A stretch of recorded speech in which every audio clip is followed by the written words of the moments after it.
For today's video ay uutusan ko na kayong magpalit ng brand ng pansit canton nyo. Charis. Dapat huwag basta pansit canton, dapat Megoreng. Isa ka ba sa nauumay na sa pansit canton mo? Panahon na para palitan mo yan. Subukan mo tong Megoreng pansit canton. Tama nyo na lang ako kung mali yung pronunciation ko. Or mas kilala siya sa tawag na Indomie instant noodles. Okay na okay to sa may mga sari-sari store kasi per box talaga siya. Bali sa isang box, meron kayong marireceive na 8 packs. Bawat isang pack, merong 5 pieces na laman. Mahal to sa grocery guys ha. Nasa 20 to 25 pesos siya. Sa Orange Shop, nagre-range lang siya ng 15 to 16 pesos basta gamitan nyo siya ng voucher. Fried noodles to guys, kaya masarap talaga siya. Ibang-iba sa lasa ng nakasanayan nating pansit canton. So ayan, tara samahan nyo akong magluto. Panoorin nyo lang pala ako. Hahaluan ko siya ng gulay. Tapos ayan, may natirang pritong manok kagabi sa ref kaya ilalagay ko na din. Bell pepper, pampabango. Optional lang naman yan kung gusto nyo lang. Sibuyas, bawang. Para hindi boring yung pansit canton natin, haluan natin ng gulay para naman kahit papaano healthy pa din siya. Same lang naman sa pagluluto ng pansit. Gisahin natin ang bawang at sibuyas. Ilagay natin yung chicken na galing sa ref na mas malamig pa sa relasyon nyo. Charis! Add tayo ng paminta, tapos yung hinalo-halo kong carrots at saka sayote. Pwede naman kahit anong gulay, nasa inyo na yan kung anong gusto nyong ilagay. Half cook lang yung pagluto ko sa gulay para pag kinain, malutong-lutong pa din siya. Kahit sa ibang brand ng noodles or sa nakasanayan natin talagang pansit canton, hinahaluan ko talaga ng gulay pag nagluluto ako. Nilagay ko na nga yung mamahaling repolyo na nabili ko.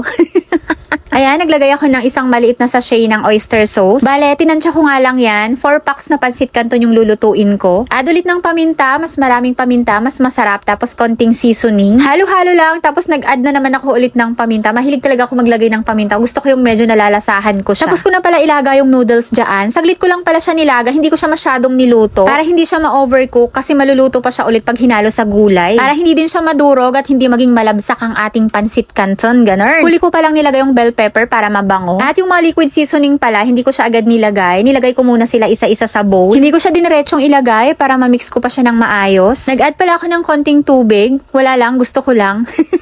At saka ko pa lang siya nilagay, pero nakapatay na yung apoy niyan. Yarn, halo-halo lang ulit. Next naman na ilalagay ko is yung powder seasoning niya. Isa-isa lang pala yung paglagay ko dyan para pantay yung lasa ng noodles. O, diba? Kahit alam ko naman kahit nakapikit kayo, kayang-kaya yung lutuin to, pero pinapaliwanag ko pa din.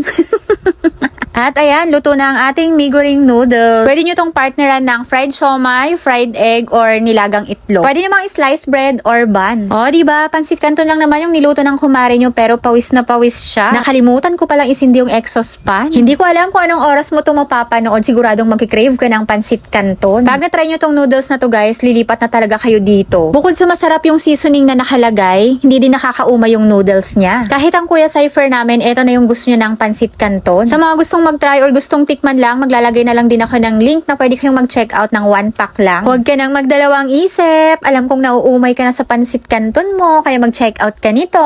Ilalagay ko yung link sa comment section or sa yellow basket. Magugustuhan niyo yung lasa nito, promise.